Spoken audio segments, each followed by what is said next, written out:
इस पुरफ़तन दौर में ज़ीज़ की जस्तजू में वबा व कहत के खौफ में मुब्तला सियासी, माशी और समाजी मसाइल में घिरे हुए पाकिस्तानी और मगरिब व मशरिक़ के तहज़ीबी टकराव के दरमियान ये परेशान हाल मुमलिकत खुदादाद अनगिनत वसाइल के बावजूद मसाइल में घिरी हुई। आखिर हक़ाइक़ हैं क्या? सच को तुतला देने वाले हक़ाइक़ व वाक़ियात, बेदारी शऊर और हक़ गोई फ़र्ज़ है इस कौम पर, क्योंकि यहाँ लगा हुआ है एक तुरफ़ा तमाशा।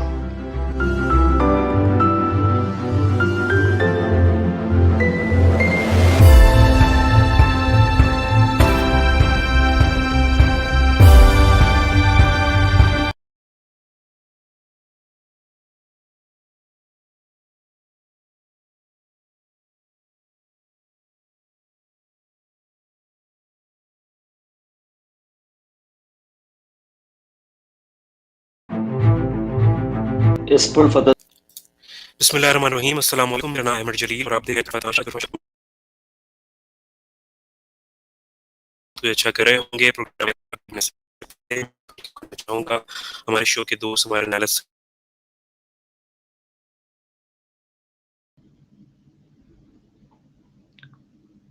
हाँ, अस्सलाम वालेकुम। अहमद, मुझे आपकी आवाज़ क्लियर नहीं आ रही है। हाँ,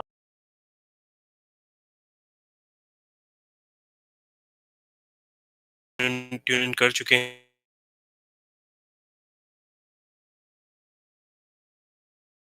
ताकि हम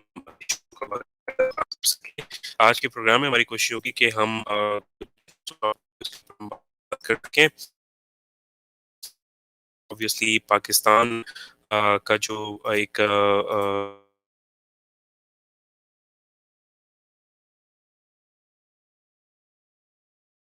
जैसे करते हैं, उसके बाद फिर हम आपसे रब्ता करते हैं। जी।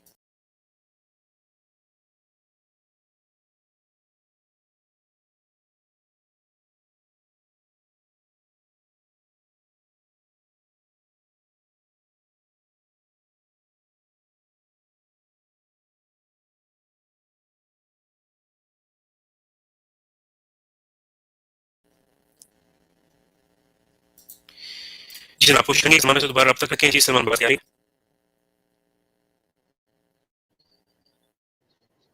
लेकिन हाँ, आ रही है, लेकिन बहुत ब्रेक होके आ रही है आपकी आवाज़।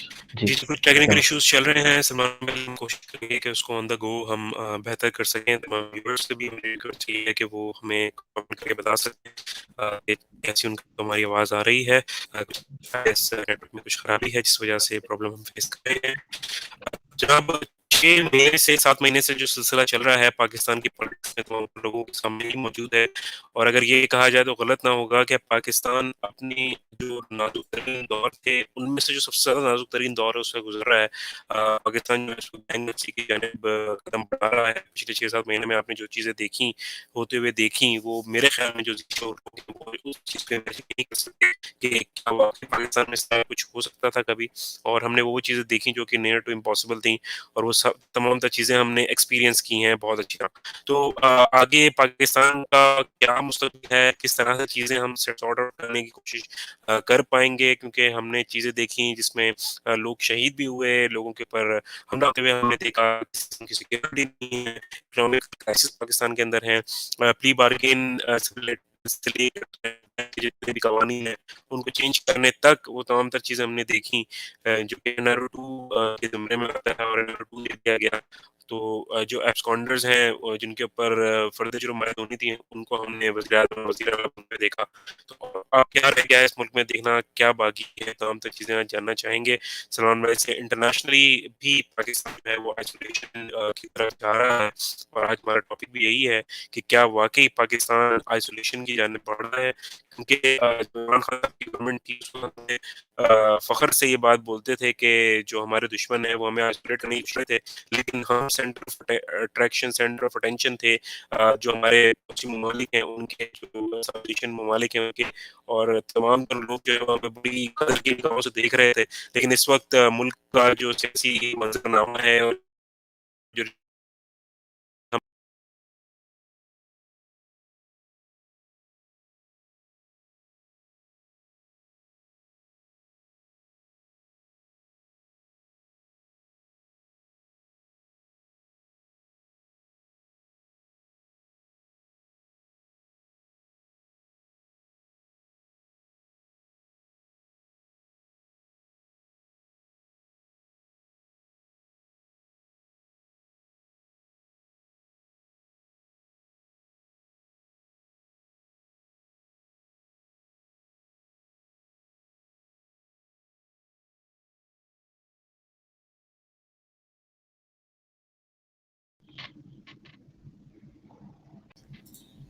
जी सलमान भाई, क्या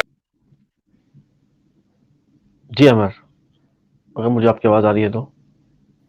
जी, बिल्कुल, आपकी आवाज़ बिल्कुल सही आ रही है हमें, उम्मीद करता हूँ हमारी भी आवाज़ आपको सही आ रही होगी। जी, पूरे पस मंज़र पे आप ज़रा-सा अपनी रोशनी डालिएगा, क्या आपके एनालिसिस कहते हैं पाकिस्तान के हवाले से और पॉलिटिकल सिचुएशन पे? जी, जैसे कि हम गाहे-बगाहे ये बात बताते आए हैं आपको, और ये अप्रैल 10 से जो ये मामला चला है, और हमने तो अगले ही दिन ही बता दिया था कि ये जो है वो बहुत आगे जाएगा और क्राइसिस बनेगा, और आपको बताना पड़ेगा किसने किया है और क्यों किया है, और उसके रिपरकशंस होंगे। ये हमने अगले ही दिन बता दिया था आपको। अगर आप देखें तो हमने जो है वो शो किया था रोड पे के ऊपर, जहाँ पे एक मुज़ाहिरा हो रहा था कराची में, तो हमने वहीं बता दिया था कि इसके रिपरकशंस होंगे और ये बहुत दूर तक जाएगा। लेकिन 8वां महीना चल रहा है उसके बाद, और अभी भी हम नो मैन्स लैंड जिसे कहते हैं वहाँ पर हैं, कुछ नहीं पता है। और हमारा मामला ये हो गया है कि हम एक जो है वो राउंड अबाउट के गिर्द घूमे जा रहे हैं, एक चौरंगी के गिर्द घूमे जा रहे हैं, और बात अजीब-ओ-गरीब हमारे यहाँ बहस है। जो डिक्लाइन मैंने देखा है इस 8 महीने में, अपना जो हमारे जो दानिश्वर है, जो इंटेलेक्चुअल डिक्लाइन मैंने देखा है हमारा, वो अनप्रेसिडेंटेड है। इससे पहले मैंने कभी हमारे दानिश्वर को इतना जो है वो नहीं देखा कि वो मतलब कोई किसी हतमी चीज़ पे पहुँच ही नहीं पा रहे हैं। मतलब आप हुकूमत को देखें, कंफ्यूज है, क्योंकि वो इम्पोर्टेड हुकूमत है, आपको पता है, उसको तो लाया गया था। एस्टेब्लिशमेंट देखें, कुछ पता नहीं लग रहा है, और एक आर्मी चीफ की तैनाती के गिर्द ये सारी चीजें जो हैं वो हम चुरंगी के गिर्द घूमे जा रहे हैं। और पाकिस्तान इतने अहम मोड़ से गुजर रहा है तारीख के, और उस मोड़ पे हम जो इंटरनेशनल डेवलपमेंट हो रहे हैं, हम उससे बिल्कुल कतई नज़र जो है वो अपनी एक बहुत ही मिनिएचर सी चीज़ों में फंसे हुए हैं, और इसकी वजह से हम जा रहे हैं आइसोलेशन की तरफ। क्योंकि देखें, जब आप आपके आसपास जो हो रहा है और जो जियोपॉलिटिक्स में हो रहा है पूरी दुनिया में, अगर उसमें आप पार्टिसिपेंट नहीं है तो बेसिकली आपका कोई रोल नहीं है। और अगर आपका कोई रोल नहीं है और आप पार्टिसिपेंट ही नहीं है इसमें, तो फिर बेसिकली आपका आपका होने ना होने से फर्क भी नहीं पड़ता। तो आप आइसोलेशन में जा रहे हो, आपकी कोई से नहीं है।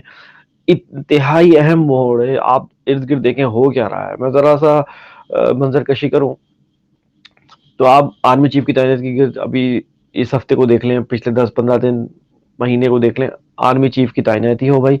बात क्या हो रही है, आर्मी चीफ की तैनाती के लिए समरी जो आती है आर्मी की तरफ से, वो आई या नहीं आई। कभी बोलते हैं आई, कभी बोलते हैं नहीं आई।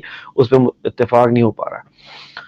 उसी इसी जमन में और इसी असना में आप देखें तो एक और कंट्रोवर्सी खड़ी होती है, और एक नून लीग के जो मेंबर हैं, जो पहले मेंबर्स हैं, तस्नीम हैदर, वो एक कंट्रोवर्सी के साथ आते हैं। वो कहते हैं कि जो इमरान खान साहब पे जो हमला हुआ है, उसके जो है वो ताने बाने लंदन से मिलते हैं कि वहाँ उनकी जो है वो प्लानिंग हुई, और सारा सब कुछ वो, यानी वो इशारा कर रहे हैं नवाज शरीफ साहब की तरफ और मरियम की तरफ। तो इस पे क्या अब इन्वेस्टिगेशन होगी, इस पे इसके बाद इन्वेस्टिगेशन क्या होगी, क्या इस एलिगेशन में कोई दम दुरूद है कि नहीं है, मतलब क्या, मतलब टोटल कंफ्यूजन है।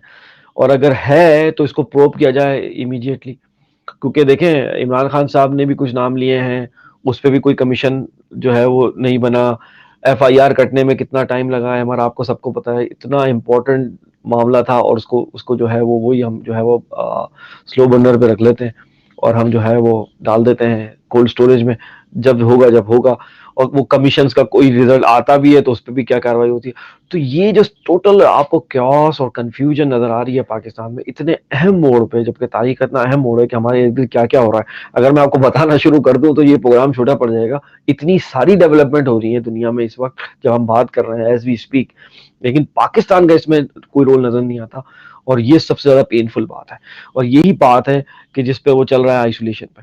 अब देखें, ये पाकिस्तान का डिफॉल्ट रिस्क है, जो अगले महीने आपने $1 बिलियन वापस करना है। आपको मालूम है कि आप जो है वो पैसे कर्जा रेज करने का एक तरीका ये भी है कि आप यूरो बॉन्ड्स जो है वो इशू करते हैं, यानी इंटरनेशनल मार्केट में, ताकि इंटरनेशनली जो है वो आपको डॉलर का फ्लो आ सके, इनफ्लो। बेसिकली $1 बिलियन आपको करना है। और ये न्यूज़ क्या आ रही है कि आपका डिफॉल्ट रिस्क बढ़ता जा रहा है, डिफॉल्ट रिस्क बढ़ता जा रहा है। डिफॉल्ट रिस्क लेमैन में आपको समझा दूं मैं अपने व्यूअर्स को, ये होता है कि आपको जो पेमेंट करनी है, रीपेमेंट करनी है उनकी, उसके लिए आपके पास पैसे हैं या नहीं है। तो परसेप्शन ये बनाया जा रहा है, और जो र्यूमर्स उड़ रही हैं, हालांकि इसाक डार साहब ने आगे कहा कि ऐसा कुछ भी नहीं, हम डिफॉल्ट होने नहीं जा रहे, लेकिन जो हालात आपके पॉलिटिकल चल रहे हैं, जो कंफ्यूजन है आपकी, जो इकोनॉमिक के आपके हालात चल रहे हैं, उससे ये लोग जो है वो जो है परसेप्शन बना रहे हैं कि आप डिफॉल्ट होने वाले हैं। अच्छा, ये अल्लाह ना करे हम ऐसा ऐसा टाइम आए कि हम डिफ़ॉल्ट कर जाएँ अपनी जो है वो इंटरनेशनल कमिटमेंट्स पे, अल्लाह ना करे ऐसा होगा कभी। लेकिन उसी तरह ये जो इम्पोर्टेड गवर्नमेंट जिस लिए आई थी वो अपने काम पूरे करे जा रही है। अब देखें इसहाक डार साहब को फिर जो है वो अकाउंटेबिलिटी कोर्ट ने जो है वो जो एसेट्स के जो उनका केस था, उसमें फिर वही छोड़ दिया, बंद कर दिया केस। जी। और जो एनआरओ 2 जिसकी हम बात कर रहे थे, उसके नतीजे में एक-एक करके सारे केसेस जो हैं, इनके बंद होते चले जा रहे हैं। और मुझे तो ऐसा लग रहा है, तो आपने तज्ज़िया मुझसे पूछा, मुझे तो ऐसा लग रहा है जब इनके सारे केसेस बंद हो जाएँगे अमर, तो मुझे ऐसा लग रहा है कि उसमें जब सारे केसेस बंद हो जाएँगे, जब कुछ नहीं बचेगा, जब एनआरओ 2 कंप्लीट हो जाएगा, तो मुझे ऐसा लग रहा है कि उसके बाद इलेक्शन का ऐलान हो जाएगा। और वो कि चूँकि चंद केसेस ही रह गए, मेरे ख़्याल में सारे तो बंद हो गए, मरियम बाहर चली गई हैं, आपको पता है। और ये जो तस्नीम हैदर का मैं आपको बता रहा था, इसके सिलसिले में अब जो लंदन पुलिस भी जो है वो प्रोब करेगी, तो वो 10 दिन के लिए यूरोप के टूर पे घूमने चले गए हैं।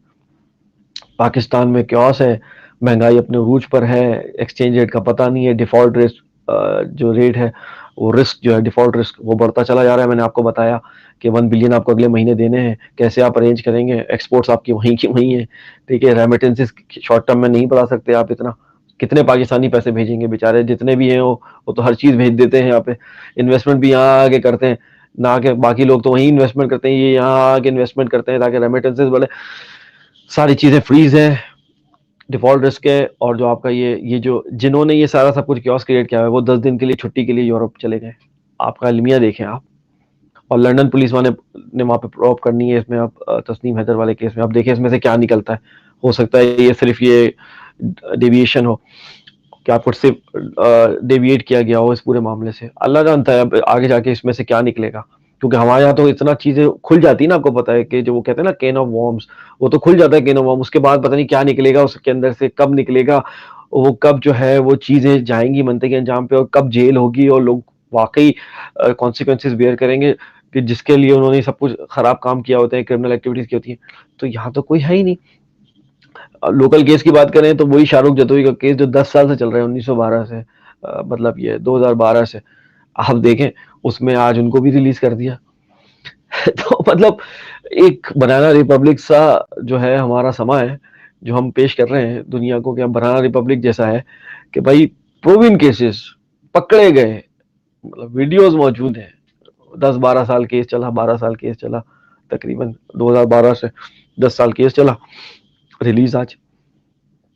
मतलब टोटल कंफ्यूजन और क्योस है। मैं बता रहा हूँ आपको, इंतहाई इंपॉर्टेंट आप मरहले से गुजर रहे हैं हिस्ट्री के, दुनिया पूरी।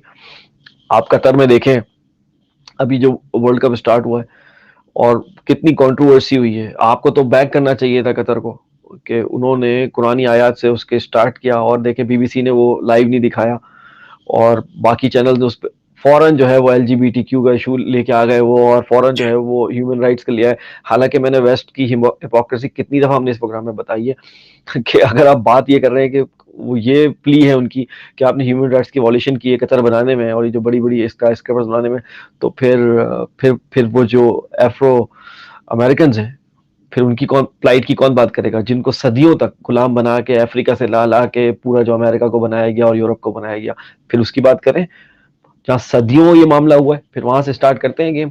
और जहां तक बात है एलजीबीटीक्यू की, तो जाहिर सी बात है वेस्ट कोई ना कोई ऐसी चीज ढूंढता है जो कि आपके पास ना हो और आपको फिर वो मलाइन करे, और वो अपनी डगर पर है। इस दफा भी उसने यही किया कि भाई यहाँ तो बियर की इजाजत नहीं है, मतलब शराब पीने दें आप, हमें एलजीबीटी भी करने दें।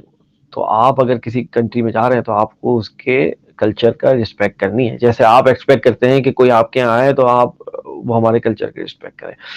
तो ये जो है वन साइडेड स्टोरी है वेस्ट की, आपको पता है बायस्ड अप्रोच है, और ये हिपोक्रेसी है, सबको पता है, जिसको नहीं पता उसको पता लग जाना चाहिए। एक डिग्निफाइड तरीके से उन्होंने स्टार्ट किया।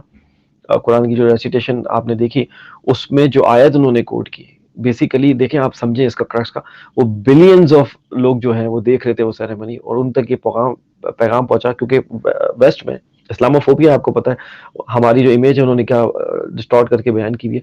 जब सही इमेज बिलियंस ऑफ लोगों तक पहुंचनी थी तो बीबीसी ने वो लाइव सेरेमनी दिखाई नहीं। अब आप चेक करें, और वहां पे जो प्रोपेगेंडा उन्होंने किया हुआ है कि इस्लाम तो ये है, इस्लाम वो है, इसमें टेररिज्म है, ये है वो है, जब इस्लाम की जो सही इमेज है वो पेश करने लगे तो उन्होंने लाइव प्रोग्राम ही नहीं दिखाया। और उल्टा क्रिटिसाइज करने लगे कि ह्यूमन राइट्स का मतलब, मैंने आपको बता दिया, ये काउंटर कर दिया मैंने आर्गुमेंट, और एलजीबीटीक्यू है भाई, और ये मसला है, मतलब खुदा के कानून से बस टकराना है, गॉडलेस सिविलाइजेशन को प्रमोट करना है जी, गॉडलेस सिविलाइजेशन को प्रमोट करना है, और हमें आप करने दें और हमें कुछ ना बोलें। अगर आप हमें कुछ बोलेंगे तो आप जो है वो फंडामेंटलिस्ट हो गए, आप पे फौरन लेबल लगा दिया जाएगा। ट्रू, ऐसे ही है। तो ऐसे नाजुक मरहले पे जब पाकिस्तान सिक्योरिटी भी प्रोवाइड कर रहा है फीफा की, मैं पाकिस्तानी कॉन्टेक्स्ट में बात कर रहा हूँ, पाकिस्तान को देखें, नैरेटिव की जंग है, ये तो आपको पता है ना, ये सारा नैरेटिव की जंग है। पाकिस्तान को बैक करना चाहिए था और मुस्लिम ममालिक को बैक करना चाहिए था इस बात पे, लेकिन हमें वो दिखता है कि एक वैक्यूम नजर आता है, हमें एक वैक्यूम नजर आता है, और बिल्कुल जो है वो कोई नहीं है उसकी जगह पे। और कौन करेगा, मतलब अगर सब मिलके नहीं करेंगे तो कैसे होगा, और वो फिर अकेला जो है वो डिफेंड करने लगा है इस बात को पूरे।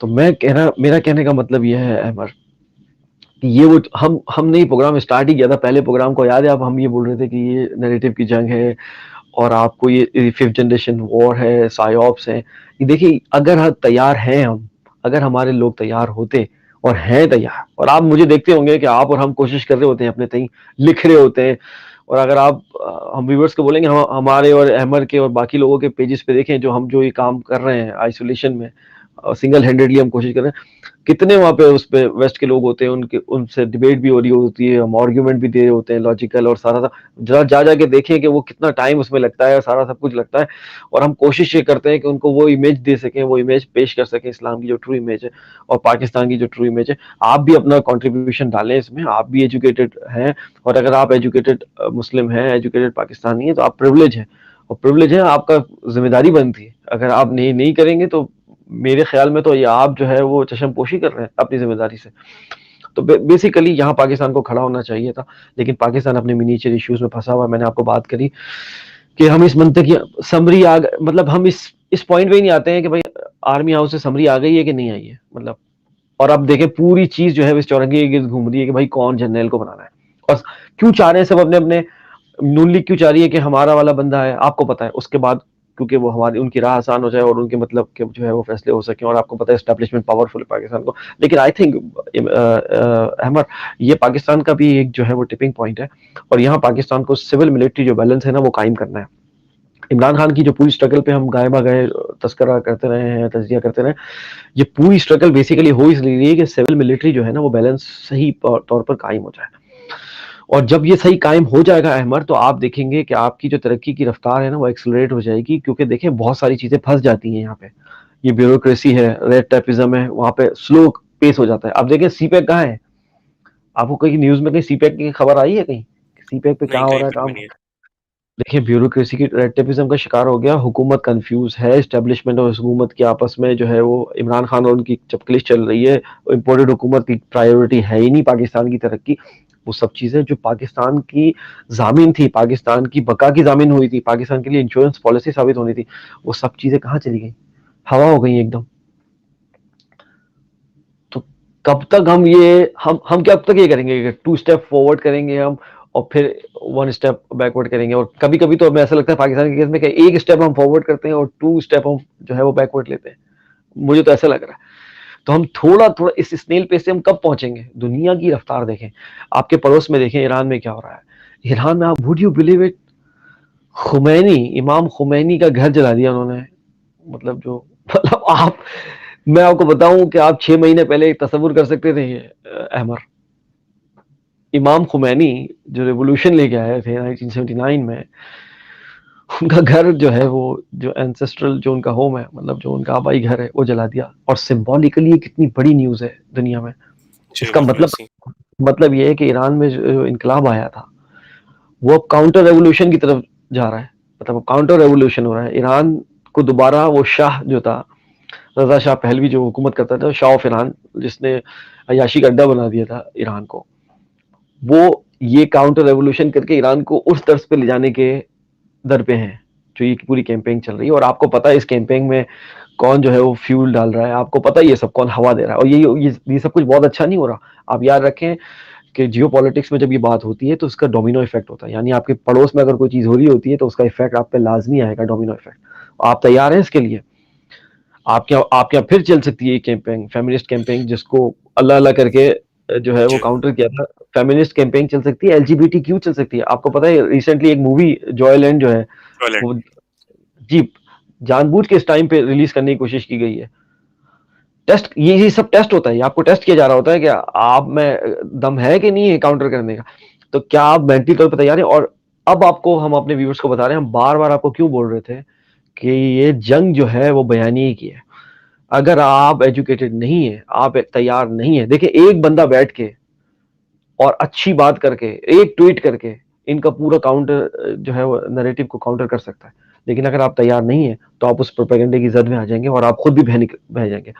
एक सही। बंदा, एक बंदे की जो है वो ट्वीट जो है वो भारी पड़ जाती है कभी कभार लाखों लोगों पे और करोड़ों लोगों के बयानिए पे, अगर वो वेल एजुकेटेड आदमी हो, उसने दलील से बात की हुई तो हो। इसीलिए हम अपने तमाम तर व्यूअर्स को यही कहते हैं ना कि जब भी कोई भी उनको न्यूज़ मिले तो उसकी पहले तस्दीक कर लें कि आया ये सही न्यूज़ है या नहीं है आगे बढ़ाने से पहले, और अपने आप को इस कदर जिसे कहना चाहिए कि शार्प माइंडेड रखें कि आपको कोई फेक न्यूज़ से जो है वो आपका नैरेटिव चेंज ना कर सके। क्योंकि लम्हे नहीं लगते कि आप एक लम्हे में आप अपने आप को जो है ना वो लूज़ कर देते हैं और आपका नैरेटिव तब्दील हो जाता है। तो इस चीज़ को प्लीज़ मौलूज़ खातिर रखिएगा। अच्छा सलमान भाई, एक चीज़ मैं आपसे पूछना चाहूँगा कि हम अगर अपने रीजन की बात करें, India, China, Pakistan, Iran, Afghanistan, तो बहुत अरसे से जो है वो इस रीजन के अंदर जो है ना कभी भी सुकून आया नहीं है। तो इसकी बुनियादी वजह क्या है? आप क्या समझते हैं कि क्या आने वाले वक्तों में भी यही रहेगा, या यहीं पे सिलसिला रहेगा, या फिर इसका इफेक्ट अब जाके वेस्ट के ऊपर भी दिखने लगेगा हमें? देखिए मैं आपको थोड़ा सा वो करूंगा कोट। बर्टर रसल ने जो एक ऐसे लिखा था ना, reflection from the reawakening east, तो उसने कहा था कि तारीख में एक टाइम आता है कभी ईस्ट ऊपर होता है कभी वेस्ट ऊपर होता है, यही कहा था ना उसने बात। और उसने बड़ी हिस्ट्री को पूरा उसने निचोड़ के आपके सामने रखा था एक जुमले में कि भाई कभी ईस्ट ऊपर जाएगा कभी वेस्ट ऊपर जाएगा, ऐसा नहीं हो सकता कि हमेशा वेस्ट ऊपर है। और हमने देखा भी है। देखिए ये वो टाइम था कि ईस्ट रीमर्ज कर रहा था दोबारा, सही है ना। आपको पता है जी, बिल्कुल। चाइनीज सिविलाइजेशन जिसको अंग्रेजों ने अफीम के नशे में धुत रखा, और जब उनको रियलाइजेशन हो गई तो वो जब उठे तो ऐसे उठे कि नेपोलियन ने भी इस बात का इशारा किया था कि ये सोया हुआ शेर है, जब ये उठेगा तो तुम्हें पता लगेगा। ये सारी बातें तारीखी में जल्दी जल्दी कोट कर रहा हूँ। इंडिया को रिप ऑफ करके, जब इंडिया हिंदुस्तान का हम भी पार्ट थे, तो अंग्रेज जो रिप ऑफ करके ले गया, उस वक्त जो है वो तकरीबन 25% जीडीपी दुनिया की जो है वो इंडिया प्रोड्यूस करता था। Would you imagine it, 1/4। लेकिन उसके बाद हुआ ये कि जब अंग्रेज छोड़ के गया तो जीडीपी छोड़ के गया 1.5% पे। यानी आपकी आपकी डिक्लाइन आप अंदाजा लगाएंगे, 25% आप जीडीपी को कंट्रीब्यूट करते थे पूरी दुनिया का, जब वो छोड़ के गया तो आप 1.5% पे थे अराउंड। मतलब आपको रिप ऑफ करके चला गया। और वो हम और आम अगर आम आवाम की बात करें, जो बात ज़द आम है, ज़बान ज़द आम, कि कोहिनूर का हीरा भी ले गए, ये भी ले गए। कोहिनूर का हीरा तो एक बात थी, वो जो रिप ऑफ किया है उन्होंने 190 साल में, वो अनप्रेसिडेंटेड है। ठीक है, तो ये जो आपने बात की ना डिस्टेबलाइज, बेसिकली जब ईस्ट दोबारा से रीमर्ज कर रहा है तो वो जो पावर्स जो हैं, जो इनकी कॉम्पिटिटर है, और हम ब्रिक्स की भी बात करते आए हैं, जो एक ग्रुप बनाया था इन्होंने, ये जो जी, वेस्टर्न के खिलाफ एक ग्रुप बना था जिसमें ब्राजील था और रशिया था, और आपको मालूम ही है उसमें बाकी क्या नाम है, साउथ अफ्रीका था और इंडिया था, तो चाइना था। ये पावरफुल ग्रुप था और ये बात कर रहा था कि अल्टरनेटिव करेंसी लानी है, और ये बात कर रहा था अल्टरनेटिव ट्रेड का पैटर्न है। तो ये जो है वो वेस्ट ने इसको थ्रेट के तौर पे लिया, और वेस्ट नहीं चाहता कि उनके कॉम्पिटिटर कोई बने। ठीक है, और जो वर्ल्ड है वो यूनिपोलर रहे, यानी अमेरिका उसमें डोमिनेट करे और बाकी जो उसके जो अलाइज है नेटो वगैरह वो डोमिनेट करे, और ये कभी इमर्ज ना करे। लेकिन हुआ ये, और होना यही है कि दुनिया आहिस्ता आहिस्ता बाइपोलर वर्ल्ड की तरफ जा रही थी, यानी दो पावर्स उभरे, एक ईस्ट में और वेस्ट में, और ताकि ताकत का तवाजुन रहे। समझ रहे हैं आप? तो जी। उस प्रोसेस को कि वो कहीं इमर्ज ना कर जाए ईस्ट पे से वो पावर, उसके लिए इस स्टेट को, इस रीजन को डिस्टेबलाइज रखो। अब उसमें बहुत सारे तरीके हैं। इंडिया पाकिस्तान का कॉन्फ्लिक्ट कश्मीर पे है, उनको पता है कि इसको लगा के रखना है, इसको कभी नहीं होना। ताइवान में उन्होंने फ्लैश पॉइंट बना दिया, आपको पता है, वहां पर मसला किया चाइना के साथ ताकि चाइना एंगेज रहे। क्वाड बना दी, हमने इस प्रोग्राम में बहुत दफा जिक्र किया है, क्वाड जो बनी थी जिसमें जापान और ऑस्ट्रेलिया मैंने पूरा और प्रोग्राम कर चुके हैं हम इसमें। पूरा काम कर चुका हूँ। ये सब इन्होंने इसलिए बनाई कि रीजन जो है वो डिस्टेबलाइज रहे और छेड़छाड़ करते रहो, यूएस नेवी के वेसल्स गुजरते रहे वहां से, छेड़छाड़ करते रहे चाइनीज से, ठीक है ना, और साउथ चाइना सी में क्योस रहे, और चाइना को थ्रेट करते रहे कि अगर तूने कुछ मसला किया तो कॉर्ड क्या करेगी, तुम्हारा जो साउथ चाइना सी का जो रूट है वो ब्लॉक कर देगी। इसीलिए चाइना ने एंटिसिपेट करते हुए गवादर पे काम तेज किया, क्योंकि अगर वो रूट सील हुआ तो गवादर से हम ये पर्शियन गल्फ से निकल के रूट जो है रेड सी से निकल सीकर के कर लेंगे। नहर सुइस से हाँ अल्टरनेटिव रूट कायम रखेंगे। इन्होंने क्या किया, फिर इंडिया को लगाया पाकिस्तान के खिलाफ कि भाई अगर हुआ तो गिलगित बल्तिस्तान पे कट करके शारे देशम को भी कट कर देंगे और वहां से साउथ चाइना सी ब्लॉक करेंगे, यानी चाइना की पूरी इंपोर्ट एक्सपोर्ट वो ब्लॉक कर देंगे, डीस्टेबलाइज रखें।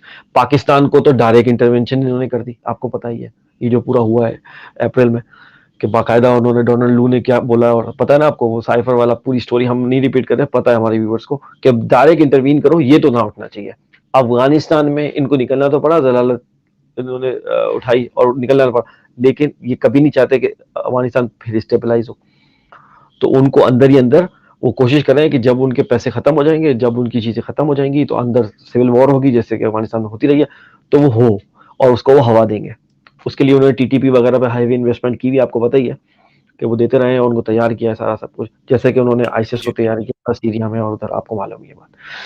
तो ये पूरे रीजन को, मिडिल ईस्ट को और साउथ एशिया को और एशिया को डिस्टेबलाइज रखो, ताकि यहाँ से वो जो इमरजेंस होनी है ईस्ट की दोबारा से वो ना हो और वेस्ट डोमिनेट करे नेटो के अपने नॉट एलाइज के साथ। तो ये रीजन में आप देखेंगे कि वो कभी अपना कॉम्पिटिटर नहीं चाहते, इसीलिए जो आप बात कर रहे हैं कि ये डिस्टेबलाइज क्यों रहता है, यहाँ पे हर दफा हंगामा क्यों रहता है, इसकी बेसिक वजह में तो मैंने आपको बैकग्राउंड बता दिया, बेसिक वजह तो ये है। अब इसको मजीद माइक्रो लेवल पे आप देख सकते हैं कंट्री बाय कंट्री, क्योंकि इंडिया में अलग मसले हैं, पाकिस्तान में अलग मसले हैं, चाइना में अलग मसले हैं, अफगानिस्तान में अलग मसले हैं, फार ईस्ट के अलग मसले हैं, मलेशिया और ऑनवर्ड्स आप चले जाए वहां पे अलग मसले हैं, तो सब जगह आपको अलग नजर आएंगी चीजें, लेकिन मैंने आपको एक मैक्रो व्यू दे दिया है कि आपको पता है कि क्यों ये रीजन डिस्टेबलाइज रहता है हमारा, और ये चाहते हैं कि डिस्टेबलाइज रहे। लेकिन देखें कुछ चीजें तो ऐसी हैं, जैसे देखें रशिया और यूक्रेन की वॉर में आपने एक बात देखी कि कोलेब्रेशन की चाइना ने रशिया से, ठीक है, और आप देखें वो आपस में, जैसे हम बार बार कहते हैं हम क्यों नहीं जा रहे उस तरफ, हमें पता है ये बात, चाइना और रशिया आपस में लोकल करेंसी में ट्रेड कर रहे हैं, इंडिया ने रशिया के साथ लोकल करेंसी में ट्रेड शुरू कर दिया। यार हमें कौन सी चीज रोक रही है मेरे भाई, हमें जो चीज रोक रही है मैं बताता हूँ आपको कौन सी चीज रोक रही है, आपके अंदर उन्होंने हैवी इन्वेस्टमेंट की हुई है, आपके अंदर उन्होंने मीर जाफर सादिक तैयार किए हुए हैं, ये जो रिजीम चेंज ऑपरेशन है उन्होंने भी, इसमें भी उन्होंने अपना किरदार अदा किया, बाकी इकोनॉमिक हिटमैन भी तो बिठाए हुए हैं इसाक डार टाइप के, जो आपको कभी भी उस डेट ट्रैप से नहीं निकलने देंगे हमार, आप समझिए बात, उस डेट ट्रैप एब्सकॉन्डर से। होते हुए भी वापस आते हैं प्राइम मिनिस्टर के जहाज में और आके जो है सारी चीजों को टेक ओवर कर लेते हैं और अब मजनूई तौर पे जो है वो डॉलर के रेट को कम करने की कोशिश करेंगे। और ये इकोनॉमिक हिटमैन है, देखिए ये अपनी करप्शन बचाने के चक्कर में वेस्ट का एजेंडा इंप्लीमेंट करते हैं और पाकिस्तान को कभी भी अपने पाँव पे खड़ा नहीं होने देंगे। पाकिस्तान को अगर अपने पाँव पे खड़ा होना है तो आउट ऑफ द बॉक्स सोचना पड़ेगा, हमने बहुत सारे सोल्यूशन दिए जी। हैं एज इकोनॉमिस्ट, मैंने आपको दिए हैं सोल्यूशन। लोकल करेंसी में आपने ट्रेड करना पड़ेगा, डॉलर पे से आपका रिलायंस खत्म करना पड़ेगा, रिजर्व करेंसी में आपको जो है वो गोल्ड को शामिल करना पड़ेगा जो कि रियल वेल्थ है, और ये fictitious Fiat currency system monetary system से आपको दूर जाना पड़ेगा। बहुत सारी हमने तफसीलन बातें की हैं इसमें, क्या क्या आप कर जी। जी। सकते हैं इसमें, लेकिन हमने कोई एक स्टेप लिया, हमने कोई एक स्टेप नहीं लिया। और मैं बोल रहा हूँ इमरान खान साहब अभी 26 को फिर ज्वाइन करने जा रहे हैं, और आप ये मानते हैं कि उनकी आपको पता है स्ट्रगल जारी है, मुश्किल से आपको पता है 2 से 3 हफ्तों में ये आर्मी की समरी वगैरह ये सारा सब कुछ किसी शेप में आ जाएगा और इलेक्शन का ऐलान होने जा रहा है, क्योंकि ये इमरान खान साहब भी अब 26 को फिर फुल अपने उससे आ रहे हैं माइट से और सारा सब कुछ ये निमट जाए। लेकिन इमरान खान साहब को एक बात समझनी पड़ेगी कि आपके इकोनॉमिक जो टफ डिसीजन लेने हैं उसमें कुछ आउट ऑफ द बॉक्स आप जाए, वो ट्रेडिशनल इंटरेस्ट रेट को ऊपर नीचे करना और ठीक है ना, ये इससे अब बाहर निकले, आउट ऑफ द बॉक्स जाना पड़ेगा, तब जाके पाकिस्तान इकोनॉमिक तौर पर आगे जाएगा। और पाकिस्तान को इकोनॉमिक तौर पर आगे जाना बहुत जरूरी है, ये पॉलिटिकल इंस्टेबिलिटी जैसे खत्म हो उसके बाद इकोनॉमिक तौर पर आपको आगे जाना है। और मैंने आपको बताया फायर फाइटिंग करनी पड़ेगी, आते के साथ ही फायर फाइटिंग करनी पड़ेगी, ये वो नहीं है बेड ऑफ रोजेज अब कि भाई आपको वजीर आजम बना दिया अब आप शुरू करें 100 दिन का प्लान, या आपको ऑलरेडी मेंटली तौर पर तैयार होना चाहिए कि आपके क्या इश्यूज हैं। डिफॉल्ट रिस्क टाइप की हमने बात आप तो कर दी आपको, अब आपको हर जो है वो 6 महीने में 8 महीने में आपको पैसे देने, कैसे आप जनरेट करेंगे, कैसे लेके आएंगे, अभी से प्लान हो, क्योंकि आपको पता है पॉलिटिकल इनस्टेबिलिटी अब अपने आखिरी मरहल में जा रही है इंशाल्लाह, जो कि हमें पूरी उम्मीद है होपफुल कि 2 से 3 हफ्ते में इनस्टेबिलिटी खत्म होगी और इलेक्शन का ऐलान हो जाएगा, जो कि हम काफी अरसे से कह रहे हैं, इनको इसको डिले कर करके यहाँ तक लाए हैं ताकि पाकिस्तान जो है ना जी। उसका बेड़ा गर्क हो जाए। और उसमें ये इकोनॉमिक हिटमैन शामिल है और ये जो मीर जाफर मीरजादी जिन्होंने हैवी इन्वेस्टमेंट की हुई है, और मैं आपको एक बताऊं इन सब पे नजर रखें, कौन ये सब कुछ क्योस होने के बाद जो है वो अपनी अपनी फैमिली उठा के शार्ट हो जाता है। मैं एक और बात आपको बताऊं, इसी इस्ना में कल एक स्टोरी आई जो जनरल बाजवा के पूरे खानदान की, जो उन्होंने बताया कि वो किस तरह अरबपति बन गए, उस स्टोरी को भी प्रोब करना चाहिए कि उसमें कितना वज़न है, कितने सच है और कितना झूठ है, क्योंकि हमारे यहाँ तो बस एक चीज़ आ जाती है, उसमें पता करें। और अगर ऐसा हुआ है वाक़यतन कि वो अरबपति हो गए, तो फिर तो यार अमर, एक बात बताऊँ मैं आपको कि आप इंसाफ का निज़ाम तो आप ऐसा बनाएँ कि आप उसको सबको फिर जो है वो कठघरे में लाएँ। जी। अक्रॉस द बोर्ड करें आप। और अब कभी-कभी ये होता है ना कि इदारा खुद करेगा, इसमें अब ना जाएँ अब। फिर आपकी अदलिया फिर क्या चीज़ है? और फिर अदलिया को खुद भी अपने अंदर जो है वो सोल सर्चिंग करने की ज़रूरत है। क्योंकि अगर शाहरुख जतोई 10 साल बाद छूट जाएगा और इसहाक डार का भी केस सीधा हो जाएगा और मरियम भी बाहर चली जाएगी, तो सबसे बड़ा सवालिया निशान आपकी अदलिया पे है। हमने एक पूरा प्रोग्राम किया था कि जिसमें हमने बोला था कहाँ से शुरू करें पाकिस्तान की सफाई। हमने आपको कहा था, मेरे ख्याल में साल से ऊपर हो गया उस प्रोग्राम को, कि सफाई अगर आपने शुरू करनी, उस वक़्त तो सब कुछ सही चल रहा था। सफाई अगर आपको शुरू करनी है तो मैं आपको बताता हूँ, ना वो पुलिस है ना वो ब्यूरोक्रेसी है, सफाई आपने शुरू करनी है अदलिया से। क्योंकि सबका हुँ। मंतकी तौर पर आखिर में फैसला होना होता है अदलिया। अगर पहले आप अदालत का निज़ाम सीधा कर लेंगे, तो फिर जो भी डिस्प्यूट आएगा, वहाँ पे तो आके कम से कम अब सबको पता होगा ना कि यहाँ तो इंसाफ मिलना ही मिलना है भाई। बिल्कुल तो ऐसे ही। ये जी। ये बात है, सफाई आपने वहाँ से शुरू करनी है। जी हाँ। सलमान भाई, प्रोग्राम के आखिर में एक सवाल मैं आपसे करूँगा कि क्योंकि आपको पता है कि आर्मी चीफ के हवाले से तकरीरी होने वाली है, वो उसमें डिले भी हैं और बहुत सारी चीज़ें चल रही हैं। आपके ख़्याल में who is going to be the next chief of army staff? देखिए, मुझे नाम आए आपको नज़र आ रहा है कि 3-4 नाम दिए हैं उन्होंने। मेरे ख़्याल में जो नून लीग, देखें, सब सब बोल रहे हैं कि हम न्यूट्रल हैं, हम किसी को नहीं कर रहे ये, ऐसा नहीं होता। सब ने जो है पर्दे के पीछे जो है वो कुछ बंदे को जो है किसी न किसी को स्पेसिफ़ाई किया हुआ होता है। तो मेरे ख़्याल में इमरान खान साहब को बजुज़ इसके कि मैं नाम लूँ कोई, इमरान खान साहब को ये बताया जा रहा होगा कि भाई नून लीग जो है वो ये चाहती है और वो इनको चाहती है और चाहती है। और एक आर्मी का अपना क्राइटेरिया है कि जो सीनियर मोस्ट होता है उनको उनको प्रेफ़रेंस मिलनी चाहिए। लेकिन डिस्क्रिशन ये है प्राइम मिनिस्टर का कि वो उसके सामने 3-4 नाम नहीं कर आर्मी सकते। दे, समरी दे और उनमें से चूज़ करे। तो इमरान खान साहब को मेरे ख़्याल में, मेरा ये मानना है कि इमरान खान साहब को ये मेक श्योर करना चाहिए कि ये देखें कि कहीं हाथ ना हो जाए, ट्रैप ना हो जाए। क्योंकि देखें, आर्मी चीफ एक दफ़ा सेलेक्ट हो गया, 3 साल तो जाएगा, फिर वो एक्सटेंशन ना भी मिले तो 3 साल तक तो उसकी होगी। तो ये मेक श्योर करें कि ऐसा ना हो कि वो ट्रैप हो जाए, कि उनको बताया जाए कि नून लीग इनको लाना चाह रही है और जबकि वो उनको ना लाना चाह रही हो, वो किसी और को लाना चाह रही हो। तो उनको गलत ट्रैप पे करके उसी को ना सिलेक्ट करवा दिया जाए जिसको नून लीग लाना चाह रही है। आमतौर पे इस गेम में होता ये है कि आपको उसकी तरफ इशारा किया जाता है कि भाई हम तो इनको चाह रहे हैं, इनको चाह रहे हैं, इनको चाह रहे हैं। हालाँकि उनको वो नहीं चाह रहे होते, वो उसको दूसरे को चाह रहे होते हैं। लेकिन चूँकि वो आपको बार-बार बता रहे होते हैं, तो आप बोलते हैं अच्छा ठीक है, हाँ, इसको तो मैं नहीं आने दूँगा, दूसरे को। और वो बंदा फिर वो दूसरा वही सिलेक्ट हो जाता है जिसको वो लाना चाह रही होती है पार्टी। ये बड़ा गेम है। जी। ये बड़ा ये बड़ा गेम है और ये बहुत अरसे से खेला जा रहा है इस तरह का। तो बस इमरान खान को ये मेक श्योर करना चाहिए कि वो बंदा हो, ठीक है, जो मुल्क के लिए बेहतर हो।